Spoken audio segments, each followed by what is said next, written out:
Good afternoon, everybody. Thank you for joining How to Speak Maintenance. It's another episode. I'm excited to be here, Becca. Thanks for putting this all together for us. Thanks.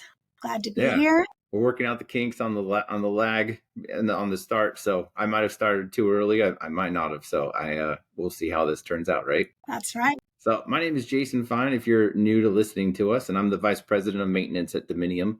And along with me is Becca Ramati, who is the Vice President of the Texas Apartment Association Education Foundation. Hey, Becca. Hi, Jason. Today, I wanted to bring some guests on to share their thoughts on how we can work with the residents to provide the best customer service possible, but also to partner with them to help them possibly avoid having pesky maintenance issues in their home. So today with us we have Robert Brown and Tiffany Blankman from Greystar. So thank you for joining us. Well, Hi, thank you thanks for for having me. asking. Yeah. If you guys wouldn't mind, uh, Tiffany, why don't you tell everybody about who you are and where you work and how long you've been in the industry? That'd be Sure. great. I'm a senior community manager with Greystar. I have been in the industry for about 14 years. I am in Austin at Broadstone, North Lamar. Um, that's it. That's about it for me. Nice. Thank you. Robert, how about you? Yes, my name is Robert Brown. I've been in the Is he industry for frozen? 16 plus years. I also work for Greystar, and I'm located out in Temple, Texas, at Villas on a Hill. It's great. We got some good Gray Star representation on the call today, so I'm excited about that.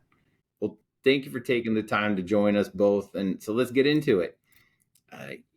Back a few years ago, we had COVID that impacted us, and it kind of changed the way we do our business, the way we run our business, the way we manage service requests and go into people's apartments. I don't know if you guys you probably went through the same thing where we were scared to go in, they were scared to have us in their home, and so we had to find ways to help them self serve.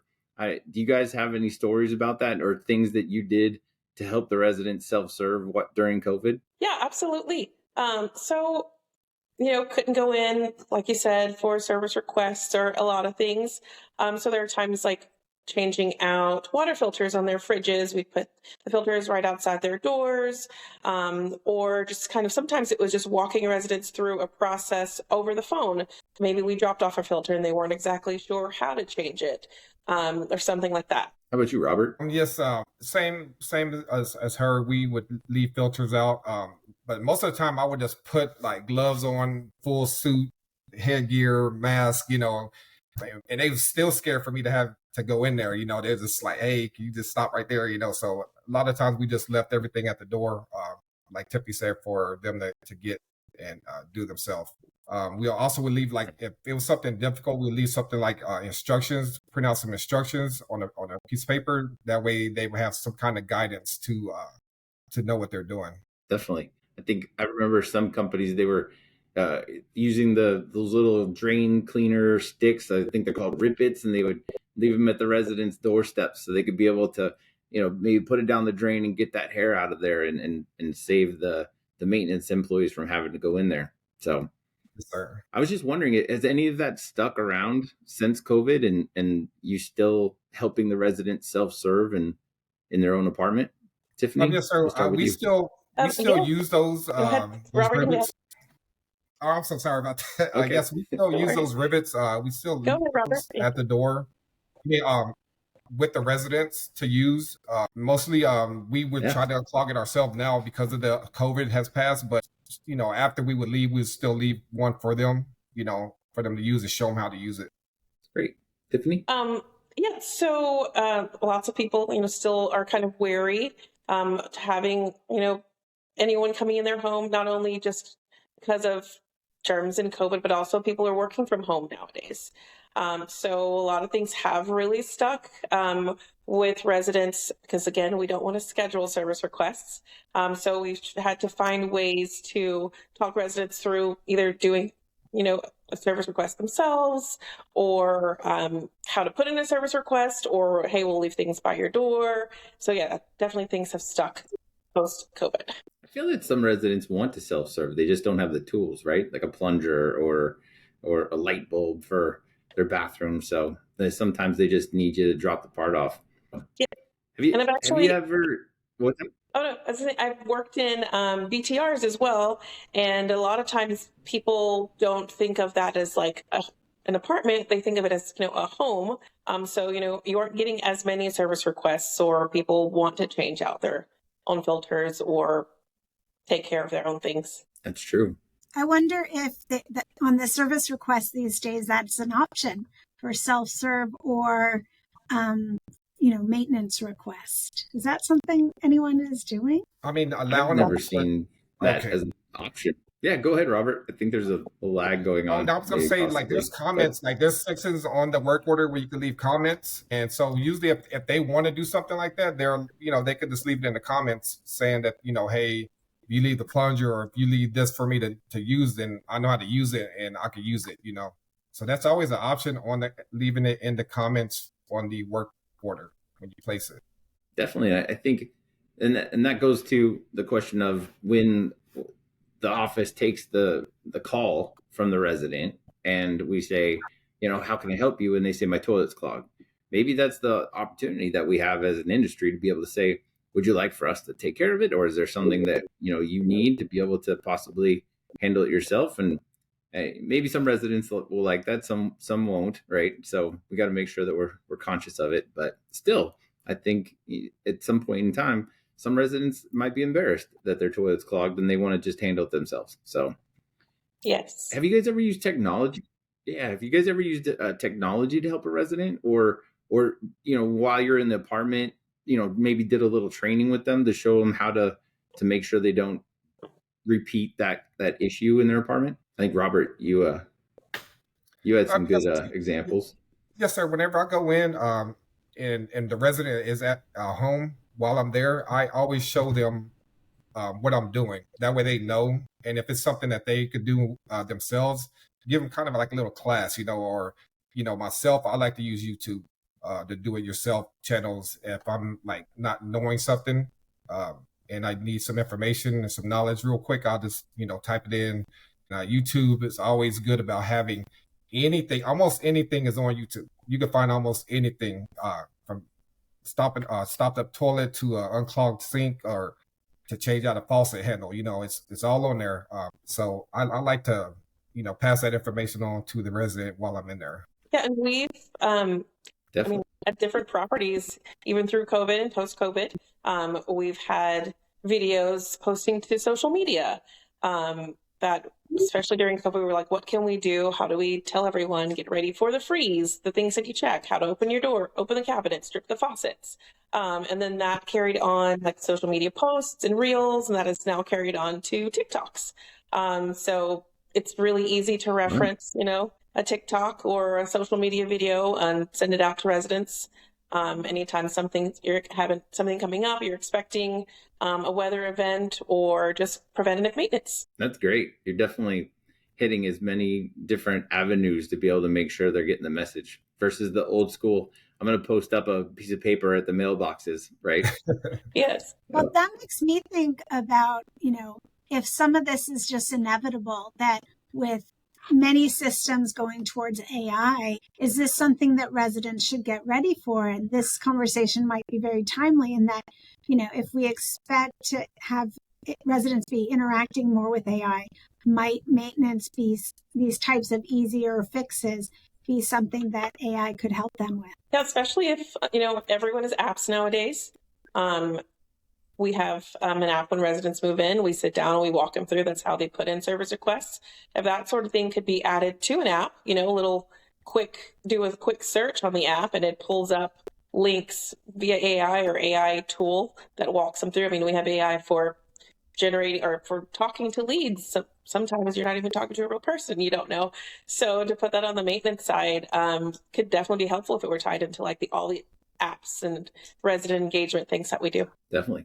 Robert, did you have anything to add? I believe that, adding those apps and stuff and having the resident have something to fall back on to make the experience a lot easier for them. And if they have something that's down that needs to be repaired, that if they can knock it out themselves real quick, they don't have to wait as long for, our team to respond or something of that nature. I think it'd be a lot easier for everybody. Yeah, and everyone wants instant gratification nowadays. Yes. Well, and if you're trying to complete some loads of laundry over the weekend and then your washing machine stops, I know some of these washing machines now have the little error codes that come up. So if imagine a world where maybe there's a QR code in the laundry room on the wall, and they could be able to, and it's quick tips, and it says, hey, if you get error code E506, then that means that the washing machine is off balance, and you just need to take your quilt out of there and make sure it's not all moved over to one side. Yes, sir. That's a great idea. From an office perspective, I was wondering if there's any tips or tricks you guys have to uh, give to like a leasing agent or somebody in the office that's taking the call from the resident, the service request call. What sort of questions should they ask? To be able to clearly identify what the issue is in the apartment. Yeah, one of the main things we always start with is location. You're like, oh, my toilet's clogged or this outlet's not working. So we try to coach anyone in the leasing team to dig in a little bit more, also put themselves in the resident shoes. If it were your home or if you were the maintenance person going in, how would you know where to look, what to look for? The more details, the better. And that's a great opportunity to help the resident self-serve, right? Because there's some receptacles where half the receptacle is on a switch. And to save that service request and having a maintenance employee go all the way to the apartment and find out that it's that one receptacle that's on a switch and it was in the off position, that's where we can help them self-serve, right? Right. Or resetting the disposal. Right.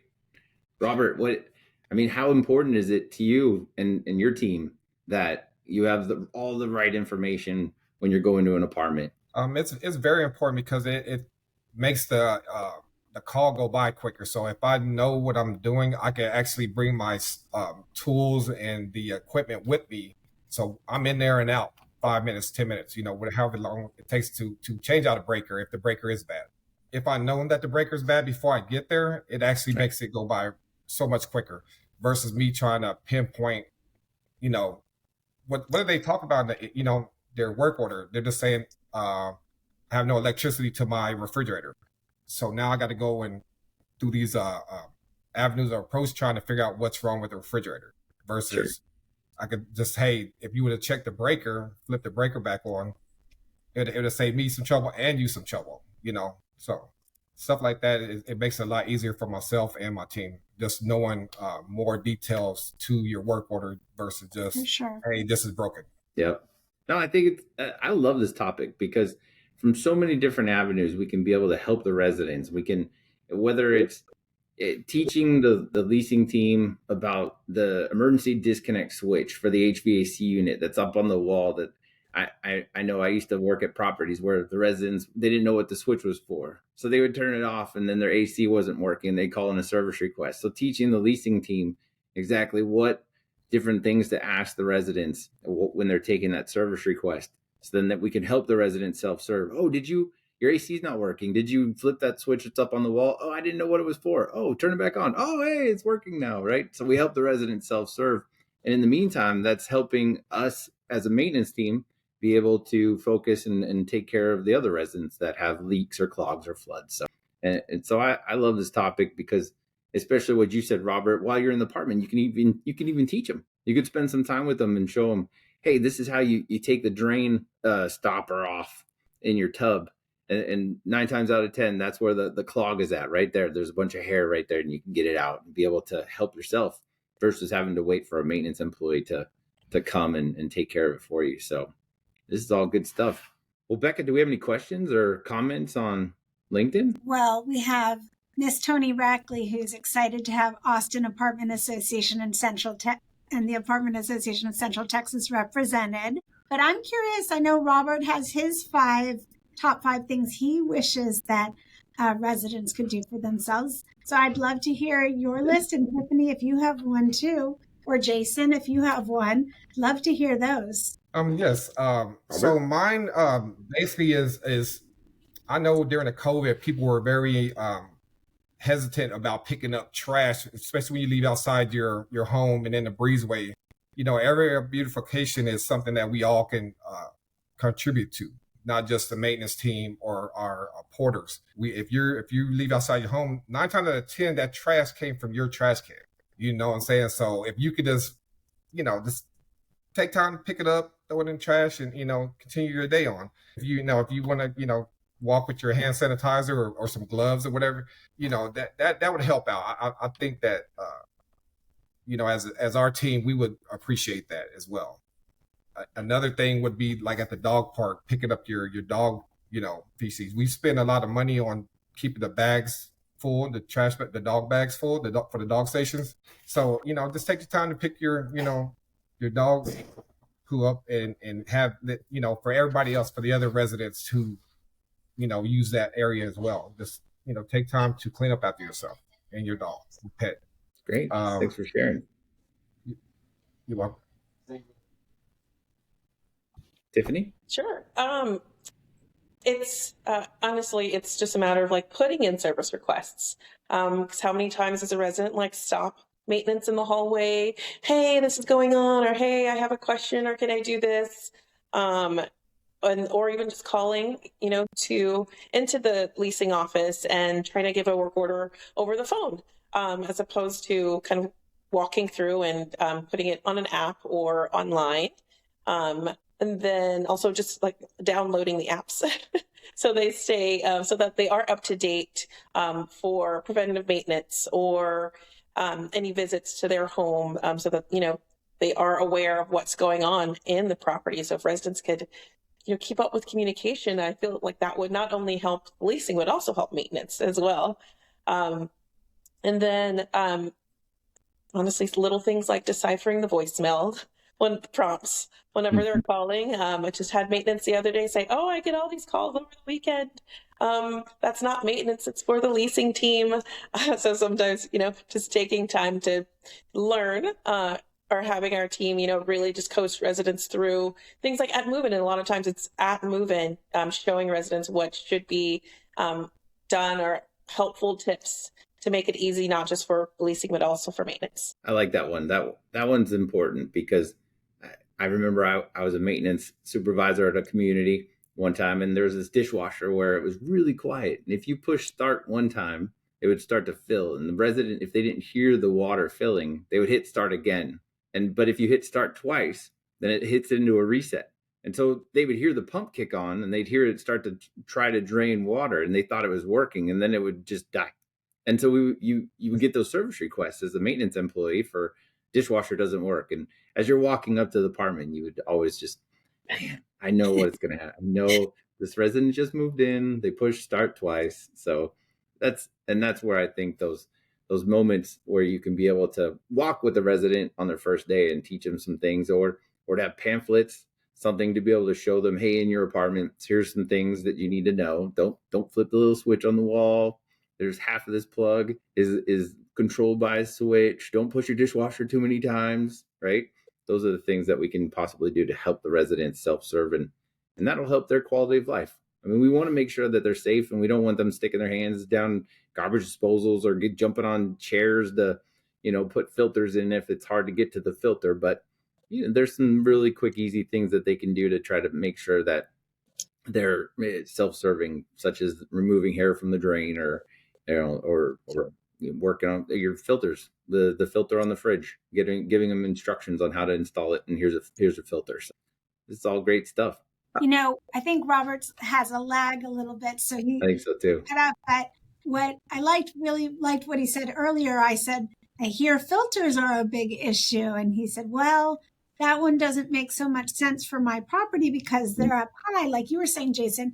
You don't want somebody getting on a stool or a chair, and who knows what can happen. So it's really important when you're thinking about these things, make sure that they're appropriate to your property, and not just, gosh, that sounds so great if they could change their filters, but that it works for the property that you're on, I think is a really great point that Robert was making earlier. Definitely. Well, before we finish up, I always like to ask a question. So my question to you both, and we'll start with Tiffany, is what's the one thing that you like most about the property management field, and why? I love people in general. I actually tried the supplier side at one point, and then came back to the on-site team because I actually missed having my team with me all the time. I love I tell everyone they should work in this industry. Like I tell my family, everyone I meet, every time I meet a server somewhere. I think it's a great industry, and I love just the people aspect, getting to meet people, getting to coach and train people, all that kind of stuff. I like that. Robert? Yes, for me, maintenance is, I love helping people fixing their things and just having them happy to come home. We know coming home to a everything working and that's your rest spot. That's your your safe haven is your home. So just going there and everything's working properly and just having them happy all the time. Now you can't please everybody, but 85% of the time, just having them knowing that they could come home to a nice place that they know will be taken care of. That is what I look forward to. You also take it with just learn, if someone comes in upset, take it with a grain of salt, because it's their home. Like you said, it's so important to them. That's possibly why they're upset. So anything that we can do to make it better for them, or when they come home and it is done and set and not something they have to worry about, makes a huge difference. Definitely. I agree with both of you. It's neat when you get that opportunity to take somebody that's upset or they're sad or something's going on with their home, and then you get to turn it around and fix it for them, and then they appreciate it. So those were always good moments. Well, thank you both again for joining us. This was a great conversation. I always enjoy hearing these stories and getting to meet new people. So I hope you guys will both join us again in the future if you have time. Absolutely. If Yes, if you or sir. someone, if anybody that's listening, if you're interested in any of our previous conversations, you can find us on the go as a podcast wherever you download your podcasts, as well as on Facebook and LinkedIn. And once again, thank you, Becca, for your time in supporting these discussions. And I look forward to our next episode. Sure. And we'll be back on the 4th Wednesday of June, which happens to be June 26th, my birthday. Hey. And as you watch the playback, we'd love to hear what your top 5 things that you wish your residents could do. So put them in the chat, and we'd love to hear from you. So thanks, everybody, and we'll see you next month. Yes. And we, hold on, are almost